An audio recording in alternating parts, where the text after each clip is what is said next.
మీ business ఏదైనా మీ ఊర్లో promotion చేయాలంటే అది సుమన్ టీవీతోనే సాధ్యం. ఇప్పుడే సంప్రదించండి.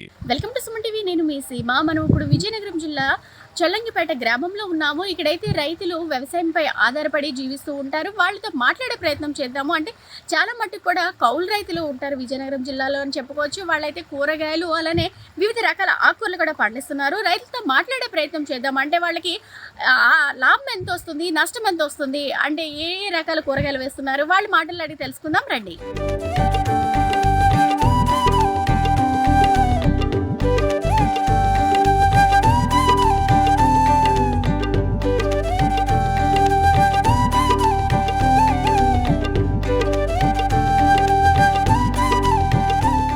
చర్యలు పోనాయండి. మళ్ళా తుఫాను వస్తే మళ్ళీ పోతాయండి.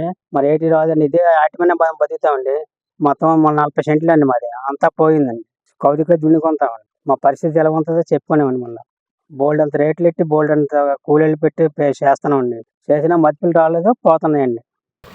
ఆకుకూరలు, పాలకూర, కొత్తిమీర, తోటకూర, కరివేపాకు, పుదీనా ఇవన్నీ పండిస్తున్నారు. అంటే కౌలుకి తీసుకున్నారా?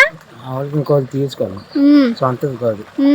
సొంత ఆధారం అయితే ఒకరి మీద బతకడమే అంతే. మీరు మార్కెట్ కి తీసుకెళ్లి మీరు అమ్ముకుంటారా? ఎవరైనా వచ్చి మీ దగ్గరకు వచ్చి కొంటారా? మామ అమ్ముకుంటాం, మా ఆవిడ అమ్ముతుంది. ఇంట్లో తీసుకెళ్ళి అంటే ఎంత వస్తుంది రోజుకి? అంటే మీరు వేసిన పంట గిట్టుబాటు అవుతుందా? గిట్టుబాటు అవుతుందా? ఈ సంవత్సరం గిట్టుబాటు లేదు. ఇంతకుముందు గిట్టుబాటు ఉండేది, ఇప్పుడు లేదు.